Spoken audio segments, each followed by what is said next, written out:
Welcome to the Daily Fantasy Basketball Podcast. I am Kyle McEwen. You can find me on Twitter at RotoKyleNBA. Our theme music is by The Promise Ring. The song is Happiness is All the Rage. You can find their music on jadetree.com. If you'd like to donate to the site or the podcast, you can do that on our website, dailyfantasybasketballpodcast.com. Otherwise, what we really love from everybody is if you can rate and review the podcast on iTunes, Twitter, Stitcher, any app that you have that has podcasts on it, or anybody's app who is maybe on somebody else's phone or computer. If you're just sitting around, get on there, subscribe to us, write another review under their name. Potentially, I'm not suggesting that you actually go through with this as much as I'm making a joke about it and hoping that you take me seriously. So anyways, let's talk about it. This is our second Daily Games DFS podcast for fantasy basketball for this season. I'm going to go through the 14 games that we have on Wednesday and all the news around that, the guys that you need to know about who are dealing with injuries. We're just going to kind of fire through them. And then I'm going to give you my value picks on DraftKings for the day. We're just going to keep it simple, go to one site. Most of the value picks will be the similar or the same on FanDuel or Draft Day or whichever app or site you're playing on. So we'll just kind of use one site as the focus for today. And we're also using DraftKings because we're going to be doing a DraftKings contest tonight. Again, for Wednesday slated games, just $5 entry to get in, only 30 slots available. So if you'd like to do that, go to dailyfantasybasketballpodcast.com. Got the link on there so you can sign up. All right, let's get going through it. 13 games on the slate. So let's just look at it. First game up tonight is Washington at Orlando. This is the 7 o'clock game to kick everything off. Elfrid Payton's going to be cleared with his hamstring. He's going to start at point guard for the Magic against the Wizards. Tobias Harris said that despite the fact that he was dealing with a stomach bug and the cold, he's going to play in Wednesday's game, so you got him there. The only injury on the Orlando Magic side of things is Jason Smith, who's dealing with a minor ankle injury, and he even may be available to play. So it doesn't sound like anybody from Orlando is going to be sitting out. On the Wizards side of things, Martell Webster is dealing with a partially torn labrum, some bone spurs in his hip. So there's issues there. He's already kind of outside of the rotation or a fringe rotation guy. Martell Webster is going to try and play through this injury and be able to stay, maybe become somebody that they use at power forward. They were talking about using him this year. But realistically, if you're looking at this Washington-Orlando game from a fantasy perspective, you're mainly going to be looking at guys you can maybe use as value picks or choosing one of the big name players like a John Wall, Marcin Gortat, or Bradley Beal to get in your lineup to serve as one of your key guys. I'm really looking hard at Chris Humphries, though. He had a great final 2 games of the preseason, getting double-doubles in both games, hitting 3-pointers in both games, and he's just 3,900 on DraftKings. So if you're looking at a value play from this Washington-Orlando game, Chris Humphries is probably my favorite one. And he's a little bit sneaky just because anybody who's been playing fantasy for a few years remembers those times when Chris Humphries has been a double-double machine, but he didn't play much last year. So he might be under the radar for a lot of daily games newcomers. So those you old school daily gamers will be able to throw Chris Humphries in there with some confidence probably. Jared Dudley might be a decent play off the bench too if he gets enough minutes. From the Philadelphia and Boston game, we've got a starting lineup announcement that was official on the radio this morning. Marcus Smart, Avery Bradley, Jay Crowder, David Lee, and Tyler Zeller are going to be starting for the Boston Celtics. We don't really know exactly what the starting lineup will be for the Sixers. The announcement yesterday was Isaiah Cannon, Hollis Thompson, Jakar Sampson, and then Nerlens Noel and Jahlil Okafor. The belief is that Cannon, Okafor, and Noel are locks, and then you're probably going to have Hollis Thompson be a lock as well. And then at shooting guard, Nick Stauskas is more and more looks like he's going to be able to play on Wednesday. I think there's the potential that you could see Stauskas thrust straight into the starting lineup. Unless they're worried about making sure that they keep his minutes low, they might bring him off the bench because he is returning from a stress reaction in his leg, and you don't want that to be something that you aggravate and then extend the absence. All right, put him back on the shelf. Kelly Olynyk is suspended from this game for that snake bite he put on Kevin Love's arm that resulted in the dislocated shoulder and forced Kevin Love to get surgery this offseason. So don't put Kelly Olynyk in any of your lineups. Usually I'm screaming, just don't bother with Jared Sullinger for this season. But if Kelly Olynyk's out, Sullinger can come off the bench and maybe he has a big game against Philadelphia, because that's one of those sneaky plays where you're looking at the game and you're saying, if there's a blowout factor, maybe one of the guys off the bench has a better opportunity to put up more consistent stats, because even if it is a blowout, he'll still get more minutes. What else from that game? Nothing really else there. Chicago and Brooklyn. Shane Larkin is going to start at point guard because Jarrett Jack is out with a tight hamstring still. Wayne Ellington will be the starting shooting guard there, which means Bojan Bogdanovic is going to be coming off the bench. You got Joe Johnson starting at small forward, Thaddeus Young at power forward, and then Brook Lopez, of course, at center. Andrea Bargnani said that he doesn't have any minutes restrictions. His hamstring feels good, and he's excited about playing tonight. Thank you, Rod Boone. I didn't mean to read your tweet verbatim. That's kind of plagiarism. On the Chicago side of things, Joakim Noah, he suffered a minor bruise to his knee last night that forced him to leave the game. That's one reason why we now know that Taj Gibson ended up getting more minutes than Joakim Noah in Tuesday night's opener. So we don't know if Noah's going to be able to play in Wednesday night's game. He was held out of the remainder of Tuesday's game after suffering the bruise. So just something to keep an eye on in case you were considering using Noah as maybe a little bit cheaper play there. What else we got here? Utah versus Detroit. The Jazz are still saying that their likely starters in the backcourt are Howell Neto and Rodney Hood, with, of course, Gordon Hayward, Derek Favors, and Rudy Gobert starting in the front court. Howell Neto is only $3,000. Rodney Hood, I believe, is $3,900. They're both decent plays. I think Hood's actually one of the only good plays at small forward who's actually cheap if he gets big minutes. But as we saw in the final preseason game when they ran out this lineup, if this is actually the lineup the Utah Jazz uses, there's the potential that even though these two guys start, that means they may not get big minutes still, meaning Howell Neto and Rodney Hood, because you've got Trey Burke and you've got Alec Burks coming off the bench. And I think it's going to be one of those things where you essentially have two timeshares at both those two guard positions this season. And on a given night, it's very possible they just ride the hot hand. Trevor Booker is suspended, so do not use him in the Utah-Detroit game. He's suspended for pimp slap and Roy Hibbert a couple weeks back. From the Charlotte-Miami game, you've got Amari Stoudemire, who's not going to play in the game, but it sounds like everybody else is pretty healthy. Of course, Michael Kidd-Gilchrist is not playing. We don't know who's starting at power forward for Charlotte yet. It was either going to be Marvin Williams or Cody Zeller. And then P.J. Harrison's supposed to be starting at shooting guard for Charlotte. He's a guy who you could take a risk on, but he has to be hitting his shots, and that's like a 20% proposition. Like once every 5 games, PJ Harrison's actually going to hit his shots.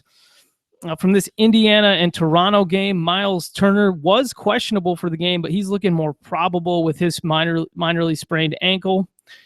From the Denver and Houston side of the game, you're looking at Dwight Howard is suspended from Wednesday's game for getting too many flagrant foul points in last year's playoffs. So you're going to not use Dwight Howard, but what you might consider doing is using a guy like Clint Capella at your power forward spot, because he's available there on DraftKings, just a $3,000 player maybe look at using. From Denver, Wilson Chandler is going to miss 1 to 2 weeks as he continues to sit out with a minor hip injury. It's not serious, Wilson Chandler says, yet he's still going to miss 1 to 2 weeks. This is what Wilson Chandler is. He never gets like a huge injury, it doesn't seem, but he always has these weird hip injuries, these weird knee tweaks or ankle injuries that keep him out for like 3 or 4 games. And then he comes back, and you never know exactly when he's going to come back, because it's always like this flippant talk about, oh, it's not that serious, but I'm going to wait until I'm 100% to come back. And it's like, well, when's that? And it's always erratic, and you never exactly know if he's going to play. It's just, and he's such a frustrating player. So I try to avoid him.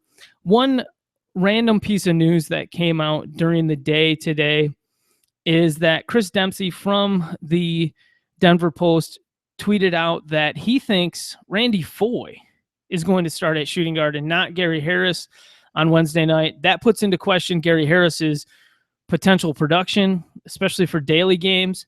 And it also frustrates you from the aspect that if you're a basketball fan, you'd like to watch somebody who actually plays basketball well play basketball instead of Randy Foye. In Cleveland-Memphis game, Cleveland, there was a brutal LeBron James made a steal, took off on a fast break. Nobody fouled him last night. So he gets to the rack. Somebody on Chicago had finally met up with him on the fast break. And LeBron needed an outlet. Nobody from the Cleveland Cavaliers, none of the other 4 players on the court followed him on the fast break. It looked really bad. It looked like a team that's kind of out of sorts a little bit. Just wanted to make that statement there. Cleveland, you're not having any injuries that we don't know about that have crept up. You still got Kyrie Irving sitting out. You still got Iman Shumpert sitting out. So you're looking at Mo Williams, J.R. Smith as some of your decent plays there. From the Memphis side of things, everybody seems healthy. They are who they are. You're going to have Courtney Lee starting at shooting guard, probably Tony Allen or Jeff Green starting at small forward, Randolph, Mortimer. Anyways, New York-Milwaukee game, suspension for Giannis Antetokounmpo for pushing one of the Chicago players in their Chicago series during the playoffs. So you're not going to have Giannis available. That might open up some minutes for guys like Rashad Vaughn, Gravis Vasquez. OJ Mayo is also out of this game. Jabari Parker's not playing in this game. Aaron Aflalo is not playing. So for New York, you're going to have Jose Calderon, Sasha Vujacic, Carmelo, Porzingis, and then Robin Lopez starting for the New York Knicks. On the Milwaukee side of things, we don't know yet. It's Michael Carter-Williams. It's Chris Middleton. It is Greg Monroe. Those are the 3 most likely. But then we'll just kind of have to see, because with no Giannis there, it kind of changes things a little bit. In one of Milwaukee's last preseason games, they actually started Jared Bayless at point guard in the starting lineup because they weren't using Giannis there. Maybe they do something weird with that, something unique. Don't panic if you have Michael Carter-Williams in season-long leagues, but if you're playing a daily game and for some reason you see Michael Carter-Williams not starting, it's probably because of the whole Giannis situation. So don't overreact. Don't panic. San Antonio versus Oklahoma City. Nothing injury-wise to talk about there. It'll just be interesting to see who gets the most minutes in the front court there out of Steven Adams and Enes Kanter. Dallas and Phoenix, you do have Wesley Matthews playing, but he'll be on a minutes restriction. The rumored or the game notes had Raymond Felton listed as the starting shooting guard with Matthews at small forward. Darren Williams is expected to play, but be on a minutes limitation early, so don't count on him for too much in daily games. Raymond Felton's just a $3,000 point guard on DraftKings, so he's a great value. And if you got Darren Williams on a minutes limit, maybe Raymond Felton gets enough minutes to be relevant. It sounds really weird to be saying things that are positive about Raymond Felton, but it's a decent situation for him on opening night playing against Phoenix. On the Phoenix side of things, we're just kind of curious, like who's going to get more minutes, PJ Tucker, TJ Warren, but that might be a night-to-night thing. And maybe with Marcus Morris not being there, maybe TJ Warren just eats up literally, 2 positions worth of bench minutes somehow. Maybe they kind of stagger the rotation to get him even more minutes. We'll see what happens there. On the New Orleans Pelicans Portland game, we saw Anthony Davis really struggle with his shot on opening night. He's playing on the second game of a back-to-back against Myers Leonard. You'll love that matchup for Anthony Davis, so I'm considering spending the big money on him for a second night. A lot of people will be going after guys like Marcus Morris and Ersan Ilyasova to put in their lineups because they had such big games on Tuesday, but you don't want to chase points. And what that means is that if a guy has a good game, the likelihood that they're actually going to duplicate that on the next night is not likely. So really what you want to do is kind of be contrarian a lot of times, or consider being contrarian, and say, all right, who's a really good player who had a bad night and who's going to come back with a vengeance, like Kurt Russell or somebody else who comes back in a vengeance movie, like maybe Steven Seagal. So if I'm looking for that Steven Seagal type guy tonight, it's going to be Anthony Davis, and I'm really sorry for the lame references. All right, so the Portland Trailblazers, it sounds like Al-Farouq Aminu is going to be cleared to play. The game notes have Damian Lillard, CJ McCollum, Aminu, Myers Leonard, and Mason Plumlee listed as the starters for the Portland Trailblazers. On the New Orleans Pelicans side of things, we saw the best point guard. We saw Drew Holiday sat out the first game, the opener on Tuesday, because they were playing on a back-to-back set and they wanted to use Drew in this Portland game on Wednesday. So Nate Robinson started in Tuesday's game at point guard. Now you're going to have Drew Holiday there. He's going to play about 20 minutes. That's his minutes limitation that they have him on to make sure that he doesn't suffer any re-injury or of his the stress fracture that he had last season and that has healed up over the course of this offseason. But you had Ish Smith come off the bench and put up a great line, just an absurd line. Ish Smith's not available to use on DraftKings because I can't explain this. Like, there's, for whatever reason, it might have something to do with the legality of something, or maybe it's just their protocol, but they didn't switch Ish Smith over from the Washington Wizards, who he was playing with during the preseason. They waived him. And then the Pelicans picked up Ish Smith. Ish Smith even played last night on Tuesday, but the DraftKings guys, they still don't have him in the queue to be able to use. So there's even a little thing up there that says if you put Ish Smith in your lineup, you're not going to get points from him. And I would have understood that maybe from the perspective of Tuesday night, but Wednesday night, 2 games in, I don't know. It's pretty weak, DraftKings. Not trying to hate. I would even love them to be a sponsor, but like, it's just weird, and they need to have an explanation for it, because really it's just a little note up on DraftKings that says breaking update: Ish Smith has been acquired by the New Orleans Pelicans. Like, yeah, we knew that 2 days ago, and will not accrue fantasy points tonight. Check your lineups. Also tonight, dude, do you mean Tuesday like yesterday, or do you mean Wednesday like today? Because you should have had this figured out yesterday, let alone not having it set up for today. Anyways. All right, what else to look at here? So Drew Holiday, blah, blah, blah. Los Angeles Clippers at Sacramento game. Rudy Gay was not at shoot-around. His wife's having a baby, so Rudy Gay may not be available for the opener. What Willie Cauley-Stein originally projected to be the starter a few days ago is now likely not to start. They're probably going to start Costa Koufos, so if you're big on Willie Cauley-Stein, get off that boat. Lance Stevenson is listed as the probable starter at small forward for the Clippers. I don't know that actually makes him good-er than if he was coming off the bench. So, because you still got Paul Pierce coming off the bench, you still got Austin Rivers that need minutes off the bench, Jamal Crawford that needs minutes off the bench, Pablo Prigioni might be in the rotation, Josh Smith. There's a lot of mouths to feed on that team. And when you look at the pecking order of Blake Griffin, Chris Paul, DeAndre Jordan, JJ Redick, Paul Pierce, when do you get to Lance Stevenson? And how many minutes does he actually play? I didn't even mention Wesley Johnson, who was the original presumed starter at small forward coming into the preseason. Our final game of the night, Minnesota at the Los Angeles Lakers. We still don't know if D'Angelo Russell is going to start. That's a really stupid situation. Some other NBA stuff: Perry Jones cleared waivers from the Celtics, so he's going to be looking at signing with another team. Mike Muscala left Tuesday's game with a right ankle sprain and wasn't able to return. Sorry, I didn't get that into the notes last night. So that's about all the notes and stuff. Let's get into the value picks on DraftKings for Wednesday night's slate. At point guard, my favorite guys to consider using who are $3,000, Howell Neto, Shane Larkin, TJ McConnell, potentially. Keep an eye on that situation with Isaiah Cannon. We don't know. Philadelphia doesn't seem to like Isaiah Cannon as their starting point guard. They seem to be okay with him in a bench role, but it feels like every time they force him into the starting lineup, it's almost like, let's just give it one more look. Let's just give it one more look. And then Ray Felton at because right now you still don't have Kendall Marshall available for the Sixers. You still don't have Tony Wroten available for the Sixers.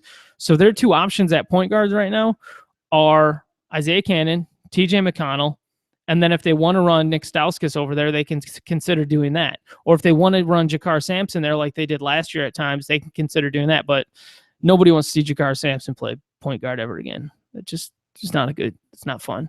Ray Felton, again, is available at point guard for $3,000. Other guys under $5,000 that you can consider using: Isaiah Cannon at $4,200, Marcus Smart at $4,700, Jeremy Lin at $4,700, CJ McCollum at $4,800, Darren Collison $4,800, and then Mo Williams at $4,900. Mo Williams had a good game. We've seen Darren Collison play great this preseason. even though he's coming off the bench. CJ McCollum, you're able to use him at point guard, but he's a shooting guard. And according to everything we saw in the preseason and the way that McCollum's been talked about, he's going to have a sizable role on this Trailblazers team. And the Pelicans are coming off a back-to-back. Just some things to consider as in regard to the potential there. I think out of all of these guys, if you're looking at minutes potential, CJ McCollum, Isaiah Cannon, Shane Larkin probably have the highest minutes potential for me based on what's available to them. Mo Williams should probably be thrown into that mix just because I believe he played 37 minutes in Tuesday's game. Looking at shooting guards, guys that you can get who are $3,000, Rashad Vaughn, Gary Harris, Lance Stevenson, James Anderson.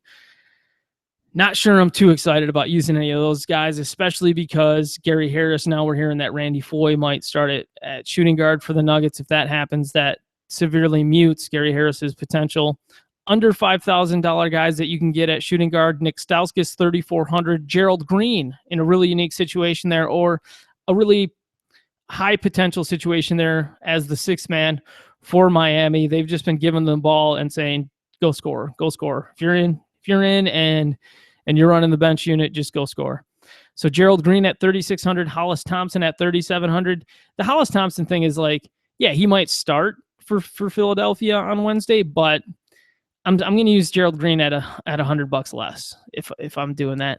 Marco Bellinelli had a good preseason. He's 3,700. KCP, Kentavious Caldwell-Pope, 4,700. So that's bumping you up another 1,000 from what the guys we were just talking about. But KC3 had a very nice night on Tuesday. I believe he had 4 3-pointers, scored 21 points. J.R. Smith only played 30 minutes on Tuesday, so that was kind of lackluster. He didn't do as much as maybe you'd hoped, but he's still a good value at 4,800. And I cheated a little bit. I threw Eric Gordon in this list at 5,200 just because he's got a great potential there still with Tyreke Evans sitting out and with some of the other guys sitting out for the New Orleans Pelicans. There's still a great possibility that Eric Gordon's going to continue to just get a lot of the ball. At small forward, guys at 3,000, I threw Anthony Bennett on the list, but I mean, that's like a crackhead's dream right now. It's not going to become true. Louis Scola is going to get minutes at power forward. Patrick Patterson's going to get minutes at power forward. I don't think we see Anthony Bennett get big minutes at power forward until Toronto gets desperate. And honestly, Dwayne Casey's he seems to like have his convictions, like he seems to think this is the way we're going to do it. And he just goes that way and doesn't really worry about what other people think, especially in regard to like the Jonas Valanciunas stuff last year, where Jonas Valanciunas wasn't playing in the fourth quarter much at all, about 2 minutes a game, if that. Some guys at small forward who are under $5,000 that you could consider using: Rodney Hood at 3,900, TJ Warren at 4,000, Jay Crowder at 43, Otto Porter at 4,600, Al Farouk Amino at 4,600, Marcus Morris, who we just talked about having a big game on Tuesday, but remember, you don't want to chase points most of the time. He's just 4,600, and then Stanley Johnson is 4,700. Some guys to consider there. Clint Capella, if we're looking at power forward, $3,000 guys, Clint Capella is the only $3,000 guy that really stood out to me. Under $5,000 guys to consider using: Chris Humphries at 3,900, Kristaps Porzingis at 42, although I'm not doing it tonight. I'm not. It's his first night in the NBA. He's going to have the jitters. He's probably only going to play somewhere in the mid-20s for minutes-wise. Until they start getting Porzingis more minutes, you're probably not going to bother with him. Aaron Gordon at 4,400. Want to see what his role is going to be tonight. Want to see if he's going to be in the starting lineup. If he is, I'm going to consider using him. Julius Randle, 4,800. He is supposed to start at power forward, so it looks like a pretty decent play for Julius. He plays well in these points-based games like DraftKings, FanDuel, the daily game stuff. Where Julius Randle has some issues with his value for fantasy is in year-long leagues, because he doesn't contribute a lot in three-pointers or steals or blocks. So he just doesn't put up that great across-the-board production. But if you're scoring, if you're getting rebounds, if you're getting assists, as long as you're getting enough of them, that can all add up in a points-based league or competition like we have in the daily game sites like DraftKings and FanDuel. Josh Smith at 4,800. Again, we're still talking power forwards. And then Ryan Anderson at 5,000. Not the greatest game out of Ryan Anderson on Tuesday. I believe he played just 24 minutes, which was pretty frustrating. So maybe that's a reason to say stay away, but we all know Ryan Anderson can get hot. Maybe we just have to wait for his price to come down a little bit more. At center, Joffrey Laverne is the only $3,000 center available who I would consider throwing in there. Some other guys under 5,000 at center that you could consider using: Nikola Jokic, another Denver Nuggets big man at 3,100, Jan Mahinmi, and Joffrey Laverne's going to start at center, or he's the projected starter at center for Wednesday night's game. So just a reminder on that. Jan Mahinmi, 3,800. He's starting at center for the Indiana Pacers. Steven Adams, 3,900. Not going to go there just because you're worried that there's going to be a timeshare there with Enes Kanter, and Adams isn't going to get enough minutes. Myers Leonard at 4,500 is interesting as your center. The concern with Myers Leonard is he's going to be dealing with a pissed off Anthony Davis, and I'm not sure Anthony Davis lets him do anything on Wednesday. So yeah. Anyways, that's all the main value plays that I had today. There's so many. This is my final closing thoughts and everything, but there's so many options on a day with 14 games. 28 teams are playing, which means you got 28 at least point guard options to choose from. So it's really go in there, find out which value plays you maybe trust the most to actually hit their value, and then see what guys you can fill in around them. That's the way I was going at it today. You could pick out which big men are going to have the best situation, and a lot of it is just going through and saying, okay, how does Reggie Jackson attack? Is he going to be going at the rack a lot? Is he going to be shooting jumpers? Because Utah's got a great defense at the rack. You got Rudy Gobert down there. Kyle Lowry, can he take advantage of Demolition Man George Hill?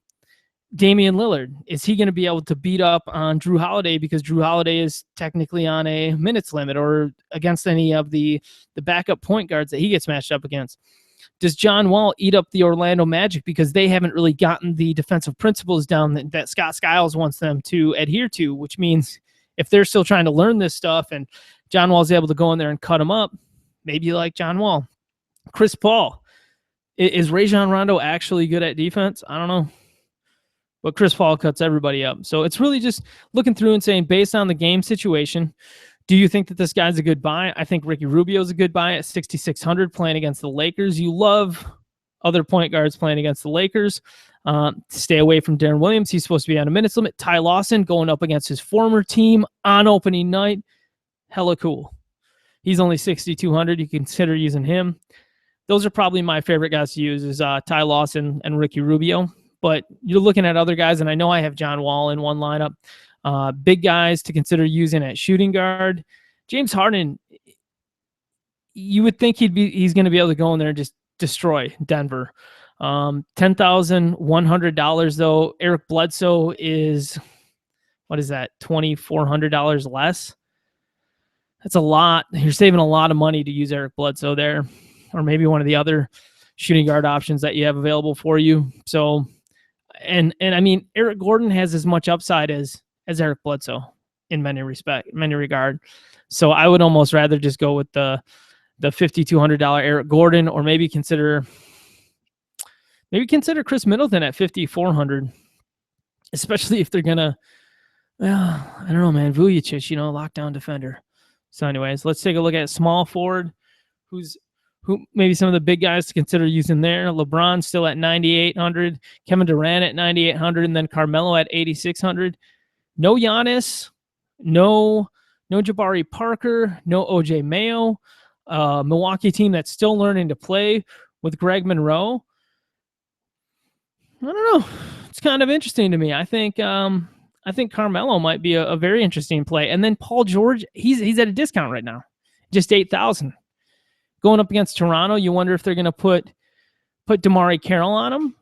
But if they put Luis Scola or Patrick Patterson on Paul George is going to score like 20 points in the first quarter if they do that. And then they're going to have to switch something up. And then it's going to be a game of musical chairs for Toronto. So we'll see what happens there. Gordon Hayward at 7,400. I'm not really afraid to use him against Marcus Morris, that's for sure. And then Kawhi Leonard, I deride Kawhi Leonard for the fact that he's on the Spurs and that he has a limited number of minutes, but at 7,400, he looks like a good value, even going up against OKC. I mean, Kawhi Leonard, LaMarcus Aldridge, that's the 1-2 punch for the Spurs. And at 7,400, that seems like a really good value for Kawhi Leonard. So I'd maybe look there. Please remember, do not put Giannis in your lineup. I wish there was just a way that they like cross these guys out, because it's brutal that they're even sitting there and they're tempting you just to, oh yeah, I'll throw Giannis in my lineup at 6,100. Seems like a good buy. He's not playing tonight. Don't forget. All right, let's look at some power forwards to consider using out of the big crop. Again, Anthony Davis. You love that he's coming off a crappy shooting performance, because maybe he just goes to the rack and he's just eating people up tonight. Like cray. I do not like LaMarcus Aldridge at 8,100. No, sir. Greg Monroe at 7,100. You consider that, but he's playing against Robin Lopez. You know, who's he matching up with? And Robin Lopez is a staunch defensive center. So you're a little bit concerned there. Markieff Morris at 6,600 is interesting. Tim Duncan at 6,500 is interesting. Nikola Mirotic had a good first game and even got into foul trouble on Tuesday. So 6,400 is very interesting. Oh, biscuits. You know, you can consider using Ersan Ilyasova again at 5,700, but I don't like to chase points, so I'm not going to count on him. Ryan Anderson, we already touched on. So switching over to center, kind of finish everything out here. DeMarcus Cousins is at 10,300. Oh, man. Nikola Vucevic playing against Washington. He will match up against Marcin Gortat a lot. Andre Drummond going up against Gobert. You're watching that game to watch that matchup, but I don't know if I'm really using Drummond against Gobert, being that Gobert is the best shot blocker and rim protector in the league. Nerlens Noel at 6,800 is interesting, but Boston is one of the best defensive teams in the league. So despite the fact that their team on paper looks like crap and like it's not good defensively, they find a way to get it done. So you're excited about Nerlens Noel matching up against David Lee or even Tyler Zeller, but they, I don't know, I guess you wouldn't necessarily usually be worried about a team scheming to stop Nerlens Noel on offense, but there's not a lot of options on this Philadelphia team, so maybe they do take it into consideration a little bit. Gortat, no Nene starting there. Gortat had a good preseason, so you're wondering, does he maybe take a step this year? Karl Anthony Towns, you love the matchup against the Lakers because Roy Hibbert sucks, and yes, that's biased and a little bit ignorant of me to say it so effusively. You can maybe look at Mason Plumlee playing against the New Orleans Pelicans. He's just 5,900. Jahlil Okafor, 5,800, just because you know he's going to get tons of shots. Somebody's got to take shots on that Philadelphia team. And those are the guys that really stand out to me. I know a lot of people will consider Robin Lopez at 5,300, consider Zaza Pachulia at 5,200. I don't know. I'm not banking on it. All right, dudes, thanks for listening today. I love you. Again, rate and review us on iTunes. Please donate on dailyfantasybasketballpodcast.com if you like listening to the podcast and all that jazz. Have a good day. Good luck tonight. Go to dailyfantasybasketballpodcast.com. Sign up for the DraftKings contest tonight. It's $5, 30 spots available. So come play me. Come play Mark. We'll have a good time. All right, dudes. Talk to you later, and we'll see you tonight with the year-long podcast, fantasy basketball news and all that junk. Peace.